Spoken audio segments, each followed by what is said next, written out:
Myself Irfan नज़र from the global college Multan. आज का टॉपिक जो हम डिस्कस करने जा रहे हैं वो है बैलेंस शीट। यस्टरडे जो हमने डिस्कस किया था और डे आफ्टर यस्टरडे जो हमने डिस्कस किया था उसमें हम लोगों ने trading and profit and loss account define किया था। टाइम शॉर्टेज की वजह से मैंने आपको बैलेंस शीट नहीं करवाई थी, तो आज मैं आपको इलस्ट्रेशन नंबर 1 और इलस्ट्रेशन नंबर 2 की बैलेंस शीट करवाने जा रहा हूँ। ओके वेल, इलस्ट्रेशन नंबर 1 की बैलेंस शीट पर आते हैं। देखें, trading and profit and loss account में आपने ध्यान में रखना कि आपने इनकम और जो एक्सपेंडिचर्स हैं उनका एवेल्यूएशन जो है वो करना है। आपने देखना है कि आपकी नेट इनकम क्या आई है, नेट प्रॉफिट आपका क्या है, या इधर कि आपका डिपार्टमेंट का नेट लॉस क्या है। और जब हम बात करेंगे बैलेंस शीट की, तो बैलेंस शीट में आपने क्या करना है, ओवरऑल देखना है डिफरेंट डिपार्टमेंट का मर्ज करके कि उनका नेट प्रॉफिट जो है वो हमारा ट्रांसफर हो जाएगा बैलेंस शीट में। उसके अलावा बैलेंस शीट के बारे में आपको बताता चलूँ कि बैलेंस शीट में आता है कि आपका एसेट्स आपके आते हैं और यहाँ पर आपके लायबिलिटीज और कैपिटल। अकाउंटिंग इक्वेशन के पॉइंट ऑफ व्यू से अगर मैं बात करूँ तो बिकम पार्ट फर्स्ट में आपने अकाउंटिंग इक्वेशन पढ़ी होगी, asset is equal to liability plus owner equity. अब एसेट्स जो है बेसिकली दो तरह के होते हैं, करंट एसेट्स और फिक्स एसेट्स। वो हम यहाँ पर राइट डाउन करेंगे और यहाँ पर जो गिवन इंफॉर्मेशन होगी हमारी बुक की, तो लाइबिलिटीज हो गई, करंट लाइबिलिटीज, अगर लॉन्ग टर्म लाइबिलिटीज अगर इफ एनी, लेकिन मुझे नहीं लगता कि इस टॉपिक में जो है लॉन्ग टर्म लाइबिलिटीज का कुछ बताया गया। पर उसके अलावा हम लोग क्या करेंगे, ऑनर्स इक्विटी या जो कैपिटल होता है बेसिकली उसको हम लोग यहाँ पर राइट डाउन कर लेंगे और हमारी इस तरह से बैलेंस शीट कंप्लीट हो जाएगी। ओके, चलते हैं एसआर एंड कंपनी की बैलेंस शीट पर। तो बैलेंस शीट में देखें आपके पास इंफॉर्मेशन जो है इधर दी हुई होगी। देखें, सन्ड्री डेटर्स के बारे में बताया हुआ है, क्रेडिटर्स के बारे में बताया हुआ है। देखें, डेटर्स और क्रेडिटर्स का आपको बताता चलूँ। जो आपके डेटर्स होते हैं वो क्या होते हैं, आपके अकाउंट रिसीवेबल, और जो क्रेडिटर्स होते हैं वो क्या होते हैं, अकाउंट पेएबल। और जो अकाउंट रिसीवेबल है वो ऑब्वियसली आपके एसेट में कंसीडर होगा और अकाउंट पेएबल जो है वो आपकी लायबिलिटी में कंसीडर होगा। यहाँ पर मैं लिखना स्टार्ट करता हूँ। देखिए हमारे पास पहले हम लोग डिस्कस करते हैं यहाँ पे करंट एसेट्स को। तो हमारे जो करंट एसेट्स हैं वो हमारे पास हैं कैश इन हैंड और cash at bank. Okay, cash in hand हमारे पास कितना है, 1,10,000 और कैश एट बैंक है हमारा, सॉरी कैश इन हैंड है 8,000 और कैश एट बैंक है 1,10,000। अच्छा देखो, कैश आपका किसी भी किस्म का कोई भी कैश होगा वो आपका एसेट कंसीडर होगा। तो आपने क्या करना है, कैश इन हैंड और cash at bank as an asset, current asset की मैं बात कर रहा हूँ। अभी हम लोग करंट एसेट राइट डाउन कर, वो आपने राइट डाउन कर लेना है। उसके बाद जो आपकी क्लोजिंग स्टॉक होगा, इन्वेंट्री जो होती है आपकी, वो भी आपकी एसेट में ही आएगी, ठीक है, वो आपके करंट एसेट का पार्ट होता है। तो यहाँ पर आपने क्लोजिंग स्टॉक को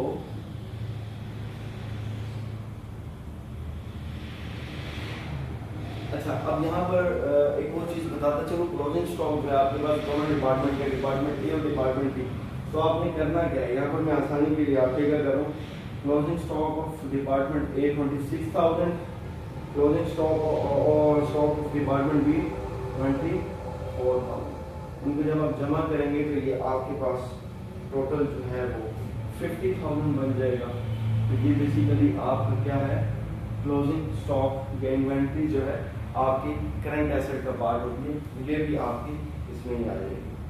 उसके बाद हम चलते हैं कि हमारे पास कोई और करंट एसेट तो नहीं रह गया। इधर सन्ड्री डेटर्स, अभी मैंने आपको थोड़ी देर पहले बताया कि जो आपके सन्ड्री डेटर्स होते हैं बेसिकली वो आपके क्या होते हैं, यहाँ पे मैं मेंशन भी कर रहा हूँ, अकाउंट रिसीवेबल। यानी कि आपने किसी को उधार पे कोई चीज़ दी है, इन्वेंट्री दी है, उधार पे आपने सेल की है और उससे आपने पेमेंट लेनी है, पैसे लेने हैं, तो वो रिसीवेबल्स होते हैं बेसिकली आपके, वो आपके एसेट का पार्ट होता है। तो सन्ड्री डेटर्स जो हैं बेसिकली यहाँ पर उन्होंने दिया हुआ पहली लाइन में 1,90,000 रुपये।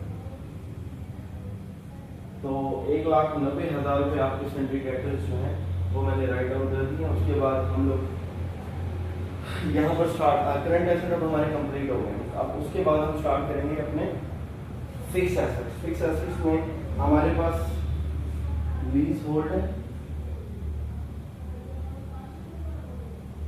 ठीक है।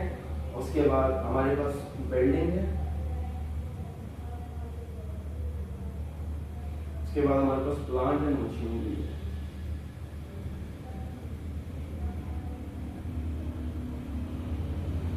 और फर्नीचर एंड फिटिंग।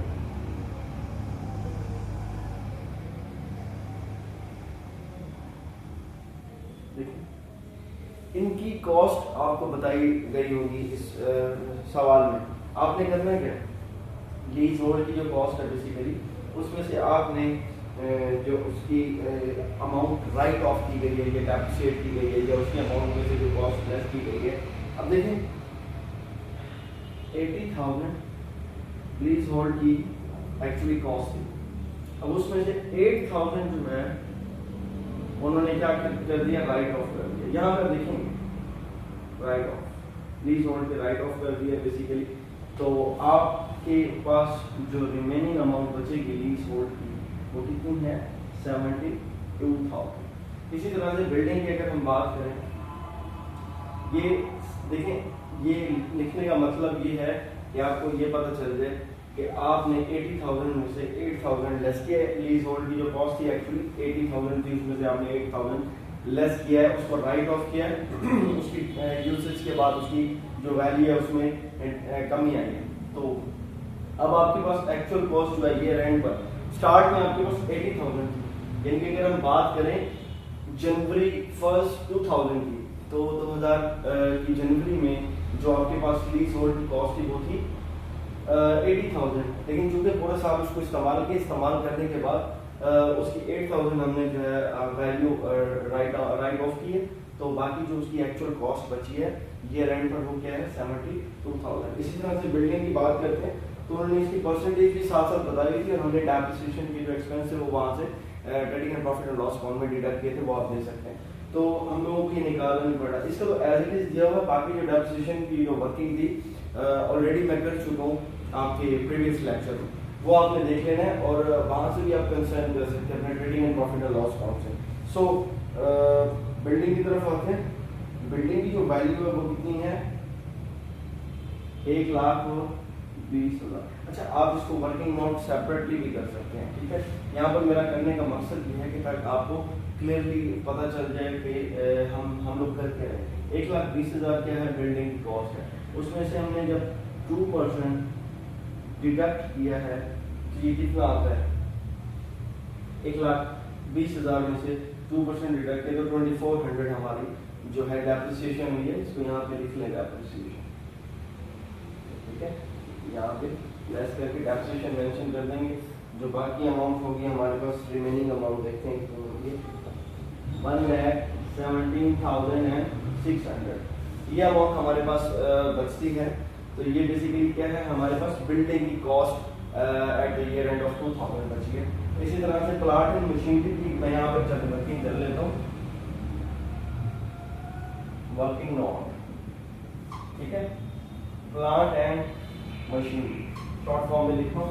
अब देखिए प्लांट एंड मशीनरी की जो कॉस्ट है वो हमारे पास कितनी है, 2,40,000। 2,40,000 और इसकी जो डेप्रिसिएशन निकालेंगे हम वो उन्होंने दी है 10% की, ठीक है। तो आपके पास 24,000 रुपये इसकी क्या आ जाएगी, डेप्रिसिएशन आ जाएगी। ओके, आपने करना क्या है, मैं यहाँ से डायरेक्टली लेस कर रहा हूँ। तो 2,40,000 में से जब 24,000 रुपये लेस हो जाएंगे तो आपके पास बचेंगे 2,16,000, ठीक है। अब यहाँ पर मैं डेप्रिसिएशन की अमाउंट जो है लिख रहा हूँ,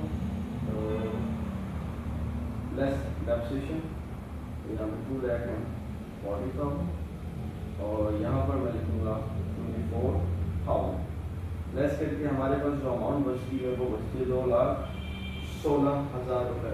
अब हमारे पास फर्नीचर और फिटिंग रह गया। फर्नीचर और फिटिंग का देखते हैं। फर्नीचर जो है बेसिकली 48 का होगा, 48,000, और उसकी जो डेप्रिसिएशन थी 5% थी। तो जब हमने उसकी डेप्रिसिएशन निकाली होगी तो वो बेसिकली कितनी बनेगी, 48,000 में से 2400 लेस हो जाएगी, 45,000 और 600 हमारे पास यहाँ पर इसकी एक्चुअल कॉस्ट बचेगी ईयर एंड पे। ये अब हमने एसेट्स कंप्लीट कर लिए हैं। अब हमने करना क्या है, देखें जब आप एसेट वाली साइड कंप्लीट कर लेंगे तो आपने क्या करना है, इन सबको ऐड करना है और यहाँ पे राइट डाउन कर देना। ये आपके टोटल एसेट्स जो हैं वो कंसीडर होंगे। टोटल एसेट्स ठीक हो गया। यहाँ पर इन्होंने दिया हुआ है 809,200, ठीक हो गया।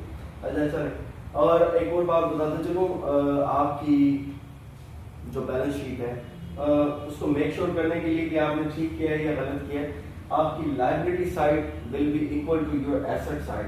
मैं आपको अकाउंटिंग इक्वेशन लिख के बता देता हूँ। यही एक अकाउंटिंग इक्वेशन जो है वो डायरेक्टली अप्लाई होती है आपकी बैलेंस शीट पर। Asset is equal to liability plus owner's equity या आपका कैपिटल। अब देखें, ऑनर्स इक्विटी या कैपिटल एक ही चीज़ है। ऑनर्स इक्विटी या capital, capital is basically your investment, जो आपने अपने बिजनेस में इन्वेस्टमेंट की होती है वो कैपिटल होता है। और इसमें से आपने ड्राइंग्स जो है, अगर कोई आपने एक्स्ट्रा किए होंगे पैसे या कोई वो चीज़ बिजनेस में से निकाल कर अपने पर्सनल यूज के लिए लेके गए होंगे, तो वो आपकी ड्राइंग होती है, विथड्रॉ होती है, वो बेसिकली क्या होगी, लेस होगी आपके कैपिटल में से। ओके, सो यहाँ पर हमने एक चीज़ डिस्कस की है, क्लोजिंग स्टॉक डिपार्टमेंट ए और बी का, ठीक हो गया। बाकी चीज़ें एज इट इज हमने राइट डाउन कर दी हैं। डिपार्टमेंटल अकाउंटिंग की बैलेंस शीट है वो भी एज इट इज सेम ही होती है। बाकी जो हमारे पास टॉपिक्स हैं या कॉन्सेप्ट हैं उनकी बैलेंस शीट के पॉइंट की तरह ही होती है। Okay, come to the next point, liability. Liability में भी सेम हम करेंगे, पहले करंट लायबिलिटी, उसके बाद long term liability if any available in your question, ठीक है। अब यहाँ पर देखते हैं हमारे पास जो बेसिकली लायबिलिटी दी गई है वो सिर्फ करंट लायबिलिटी दी गई है और वो in form of sundry creditor. देखिए, सन्ड्री डेटर्स मैंने आपको जैसे बताया कि ये क्या होते हैं, आपके अकाउंट रिसीवेबल होते हैं। इसी तरह से जो सन्ड्री क्रेडिटर्स होते हैं वो आपकी क्या होते हैं, अकाउंट पेएबल। यानी कि आपने उधार पर रॉ मटेरियल या इन्वेंट्री के या कोई भी वो चीज़ उधार पर आपने किसी से किसी से पैसे लिए हैं, लोन लिया है या कुछ भी लिया और आपने विद इन ईयर उसको रिटर्न करना है, तो वो आपकी करंट लायबिलिटी होगी, that you have to read in a year, ठीक है। तो वो बेसिकली आपकी करंट लायबिलिटी होगी, उसको आप सन्ड्री क्रेडिटर भी कह सकते हैं, अकाउंट पेएबल भी कह सकते हैं। ओके, सो यहाँ पर हमारे पास सन्ड्री क्रेडिटर्स जो हैं वो है 1,73,000, 1,73,000। और उसके बाद आपको बताते चलो जो कैपिटल है, बेसिकली कैपिटल भी इन्होंने मेंशन किया हुआ है 500,000, 5 लाख कैपिटल जो है वो इन्होंने मेंशन किया हुआ है। ओके, और इसके अलावा जो है बेसिकली हमारे पास क्या चीज़ रह जाती है। देखिए, आपने जब trading and profit and loss account बनाया था डिपार्टमेंट अकाउंट का, तो वहाँ पर जो आपने नेट प्रॉफिट निकाला था डिपार्टमेंट ए का और डिपार्टमेंट बी का, वहाँ पर लिखा था net profit transfer to the balance sheet, ठीक है। तो वो बेसिकली ऐड हो जाता है आपके कैपिटल के साथ। तो जो आपने नेट प्रॉफिट निकाला था 95,300 और 4,0900, आप देख लीजिएगा ये आपने नेट प्रॉफिट यही निकाला होगा। इन दोनों वो जो नेट प्रॉफिट आपने निकाला होगा, आपने क्या करना है, इन दोनों को बैलेंस शीट की ऑनर्स इक्विटी या कैपिटल वाली साइड पे आपने क्या करना है, उसको ऐड कर देना है। डिपार्टमेंट ए और डिपार्टमेंट बी दोनों की नेट प्रॉफिट को ऐड करके आपने कहाँ पर लिख देना, दोनों के नेट प्रॉफिट को आपने ऐड करके कैपिटल वाली साइड पर लिख देना है, लायबिलिटी वाली साइड पर लिख देना है। इस तरह से क्या होगा, आपका जो बैलेंस होगा वो कंप्लीट हो जाएगा। यहाँ पर देखते हैं कि इसका बैलेंस जो है वो कितना बनता है। 95,000 में हम लोगों ने क्या करना है, 40,000 और 300 ऐड करना है। तो ऐड करने के बाद इन्होंने क्या किया, यहाँ पर कंप्लीट ऐड करके लिखा हुआ है कैपिटल को और इसके प्रॉफिट को, यानी कि ये दो अमाउंट्स जो हैं उसने ऐड की हैं। यहाँ पर मैं ट्राई करता हूँ सही राइट डाउन करने की, कैलकुलेट करने में ज़्यादा बेस्ट करेगा। चलें मैं ऐसे करता हूँ, इसको ना डायरेक्ट लिख देते हैं, टाइम शॉर्ट है मेरे पास, कैलकुलेट किया तो पर आपने करना है कि कैपिटल के 500,000 देखिए मैं यहाँ पे लिखता हूँ और इसमें आपने ये दोनों ऐड कर देने। इन तीनों की जो एग्जैक्ट टोटल अमाउंट बनेगी वो बनेगी 636,200, अच्छा 6,36,200 रुपये। अब आपने करना है कि इसमें 1,78,000 रुपये ऐड करेंगे तो आपके पास ये अमाउंट सेम बनेगी 8,99,200, 8,09,200 रुपये आपकी अमाउंट बनेगी। और इस तरह से आपकी इलस्ट्रेशन नंबर 1 की बैलेंस शीट कंप्लीट हो जाती है। Well come to the point of illustration number 2। Illustration number 2 की बैलेंस शीट की तरफ आते हैं। इलस्ट्रेशन नंबर 2 की बैलेंस शीट की हमने एडिट देखनी है। हमारे पास जो गिवन इन्फॉर्मेशन होगी उस इन्फॉर्मेशन का हमने क्या करना है, डेटा जो है आपकी बैलेंस शीट में पुट कर देना है। कुछ चीज़ें यहाँ पर सेम है, like cash in hand, cash at bank, सन्डी debtors, सन्डी creditors, but उनकी जो अमाउंट है वो डिफरेंट है। तो आपने अब जो क्वेश्चन करना है वो इलस्ट्रेशन नंबर 2 के पॉइंट ऑफ व्यू से करना है। देखें इलस्ट्रेशन नंबर 1 में एसेट एंड कंपनी था और इलस्ट्रेशन नंबर 2 में पी एंड कंपनी। तो यहाँ पर देखते हैं कि हमने क्या क्या करना है। इसी तरह से हमने जैसे मैंने आपको पहले बताया कि इलस्ट्रेशन नंबर 1 की बैलेंस शीट किस तरह से आपने राइट डाउन किया, करंट एसेट्स सारे लिख लेने, उसके बाद आपने क्या करना है, फिक्स एसेट्स लिखने हैं। इसी तरह से करंट लायबिलिटी और उसके बाद आपके पास बचेगा कैपिटल। अगर ड्राइंग है तो वो आप उसमें से लेस कर देंगे और जो रिमेनिंग अमाउंट होगी सॉरी नेट प्रॉफिट की जो अमाउंट होगी वो आपने आपके कैपिटल में ऐड कर देनी है और इस तरह से आपकी बैलेंस शीट कंप्लीट हो जाएगी। डाटा आपको कंप्लीटली दिया गया है उसमें। ओके, इलस्ट्रेशन नंबर 2 की बैलेंस शीट में सबसे पहले जो चीज़ है पड़ी वो है cash in hand, cash at bank. तो कैश इन हैंड है आपका 370, कैश एट बैंक जो है वो है आपका 32, राइट। और उसके बाद हम चलते हैं स्टॉक इन ट्रेड। यहाँ पर दिया हुआ है, बेसिकली वो भी क्लोजिंग स्टॉक की बात कर रहे हैं। तो स्टॉक इन ट्रेड इन्होंने इधर डायरेक्टली लिखा हुआ है 5149। देखें क्लोजिंग स्टॉक की मैं बात आपको बताता चलूँ कि क्लोजिंग स्टॉक जो है इन्होंने दोनों का जमा किया। लेट्स कितना है 2748 प्लस 2401। इन दोनों को जब आप प्लस करेंगे तो आपके पास स्टॉक इन ट्रेड या क्लोजिंग स्टॉक जो है वो आपके पास आ जाएगा 5149। ओके, उसके बाद हम लोग नेक्स्ट पॉइंट पर आते हैं। देखें एक चीज़ जो है हम लोगों ने लास्ट टाइम नहीं डिस्कस की, मैं आपको इस पॉइंट पर बताता हूँ। प्रीपेड एक्सपेंस, ठीक है। यहाँ पे मैं एक्सपेंस यहाँ पर बेसिकली प्रीपेड रेंट किया हुआ है।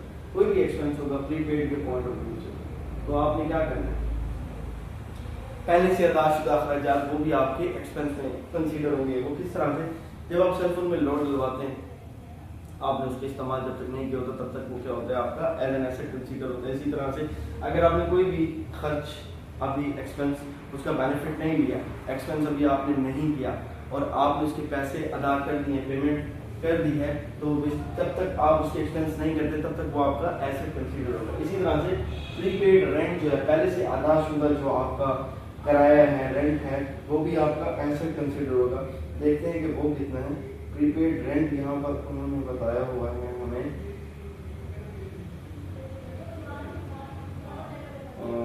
370, सॉरी इन्होंने हमें प्रीपेड रेंट बताया हुआ है, और जो हमारे पास कैश इन हैंड है वो 32 है, फिगर मिस्टेक आ जाती है समटाइम, और कैश एट बैंक जो है वो है 1980। मैं दोबारा से आपको बताता चलूँ, हमारे पास कैश इन हैंड कितना है 32 है, कैश एट बैंक है 1980, क्लोजिंग स्टॉक हमारे पास ये दिया हुआ है, और प्रीपेड रेंट जो है वो बेसिकली 370 है। ओके, हमारे करंट एसेट्स में सन्ड्री डेटर्स ये रह गया था। सन्ड्री डेटर्स जो देखते हैं कि उन्होंने कितना दिया हुआ, सन्ड्री डेटर दिया हुआ है 1820। आपको ये इंफॉर्मेशन जो है वो क्वेश्चन में ही दी गई होगी कि सन्ड्री डेटर आपके कितने अमाउंट और सन्ड्री क्रेडिटर की अमाउंट कितनी है। तो फिलहाल हम लोग क्योंकि एसेट वाली साइड कंप्लीट कर रहे हैं तो हम लोग इसी पे फोकस करेंगे। अगर नेक्स्ट देखते हैं कि उन्होंने क्या किया हुआ इसमें, सन्ड्री डेटर्स के बाद हम लोग आ जाते हैं प्लांट एंड मशीनरी और फर्नीचर एंड फिटिंग। ये आपकी long term asset, plant and machinery, furniture and fitting.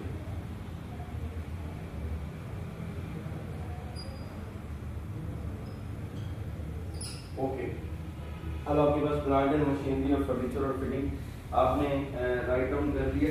तो एक तरीका तो ये है कि डायरेक्टली आप लेस डेप्रिसिएशन करके लिखें, या फिर आप क्या करें यहाँ पे कॉस्ट लिखें, यहाँ पे डेप्रिसिएशन लिखें, और उसके बाद क्या करें इसको राइट डाउन कर दें।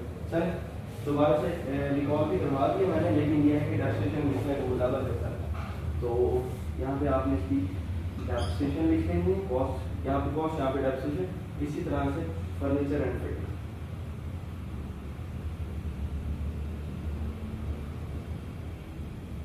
और उसकी डेप्रिसिएशन आपने लिखनी है। दोबारा से बताते चलो, आपने इनकी डेप्रिसिएशन है operating and profit and loss account में निकाली हुई होगी, आप वहाँ से भी देख सकते हैं, अपने वर्किंग नोट से भी देख सकते हैं। यहाँ पर मशीनरी की जो कॉस्ट है वो है 4200 और 420, यानी कि 10% जो है हमने उसमें से डिडक्ट किया है 3760 हमारे पास, सॉरी 3780 हमारे पास आ रही है। प्लांट एंड मशीनरी की cost at the year end of December 31 2000, और फर्नीचर एंड फिटिंग की जो कॉस्ट है 600, और उसमें से भी ऑलमोस्ट 10% उन्होंने डिडक्ट किया। तो ये कितनी आ रही है 600 में से जब आपने लेस किया 60, तो बाकी 540 जो है वो हमारे पास आ रही है। अच्छा, अब हमारे पास टोटल एसेट की इंफॉर्मेशन दे दी गई है, तो हम लोग इसको क्या करेंगे, ऐड करेंगे और राइट डाउन कर देंगे 13,671। Okay, come to the next point, liability वाली साइड पर आ जाते हैं। लाइबिलिटी सन्ड्री क्रेडिटर्स जो हैं बेसिकली सबसे पहले आपने वो राइट डाउन करने, वो आपके पास कितने हैं 3737, ठीक है। और उसके बाद एक और चीज़ मैं आपकी ऐड करता चलूँ, जैसे मैंने आपको प्रीपेड एक्सपेंस की बात की थी, इसी तरह से आउटस्टैंडिंग के बारे में भी मैंने आपको कुछ बताया था। मैंने आपको बताया था कि जो बकाया जात आपकी जो अखराजात थे, जो आपने एक्सपेंस करवा लिए होते हैं लेकिन अभी आपने उसकी पेमेंट नहीं की होती, तो उसमें आप क्या करते हैं, उसमें आपने क्योंकि पे करना है दैट यू हैव टू पे, कोई भी चीज़, कोई भी अमाउंट आपकी जो है इन फॉर्म ऑफ लायबिलिटी, वो आपकी लायबिलिटी ही कंसिडर होगी। कोई भी आपने अमाउंट जो भी पे करनी है वो आपकी लायबिलिटी कंसिडर होगी। आउटस्टैंडिंग आपकी कोई भी चीज़ है, तो यहाँ पर आप देखते हैं कि आउटस्टैंडिंग क्या चीज़ है। आउटस्टैंडिंग एक्सपेंस है बड़े, किसके, लाइटिंग और हीटिंग। यहाँ पर मैं जिस आउटस्टैंडिंग एक्सपेंस लिख रहा हूँ और उसकी अमाउंट जो है वो कितनी है 180। ओके, हमारे पास करंट लायबिलिटी कंप्लीट हो गई, और लॉन्ग टर्म लायबिलिटी ऑब्वियसली है नहीं इस क्वेश्चन में। आगे चलते हैं कैपिटल पर, देखिए आपका कैपिटल जो है वो कितना है 9530, ठीक है। उसमें आपने क्या करना, नेट प्रॉफिट ऐड कर देना, net profit of department A and department B. ये लास्ट क्वेश्चन में मैंने डिपार्टमेंट ए और डिपार्टमेंट बी लिखा था, बेसिकली उसका मतलब क्या था, प्रॉफिट ऑफ डिपार्टमेंट ए और इसी तरह से डिपार्टमेंट बी में जो नेट प्रॉफिट है वो बेसिकली हम लोग उसको डिस्कस कर रहे हैं। लेकिन चूंकि इसमें डिपार्टमेंट ए का जो प्रॉफिट है, सॉरी डिपार्टमेंट बी का प्रॉफिट था और डिपार्टमेंट ए का जो था वो लॉस था, तो हमने क्या करना है, डिपार्टमेंट ए का जो प्रॉफिट है वो ऐड करेंगे और जो लॉस है वो क्या करेंगे, इसमें से लेस करेंगे, और इसी तरह से जो ड्राइंग है वो भी क्या करेंगे, लेस करेंगे, इसमें से कैपिटल में से। ओके, डिपार्टमेंट बी का जो प्रॉफिट है वो हम यहाँ पे राइट डाउन कर देंगे 1463, और उसके बाद 339 इसको हम लेस कर देंगे। मैं डायरेक्टली सारी चीज़ें लेस करके एक ओवरऑल जो कैपिटल की नेट अमाउंट है वो लिखना चाह रहा हूँ। तो यहाँ पर उन्होंने एक और चीज़ भी दी हुई है, ड्राइंग्स, ठीक है। आपने क्या करना है, वो जो भी ड्रॉ किया अमाउंट वो भी इसमें से लेस कर देंगे, और जो अमाउंट बचेगी आपके पास वो होगी 9754। अब जब आप उसको भी साथ में राइट डाउन करेंगे, इन सारों को ऐड कर लेना। ऐड करने के बाद आपने यहाँ पर उसकी अमाउंट लिख रही है जो कि सेम आएगी 13,671 ऑन बोथ साइड। इस तरह से आपकी इलस्ट्रेशन नंबर 2 की भी बैलेंस शीट खत्म होगी है। Thank you so much.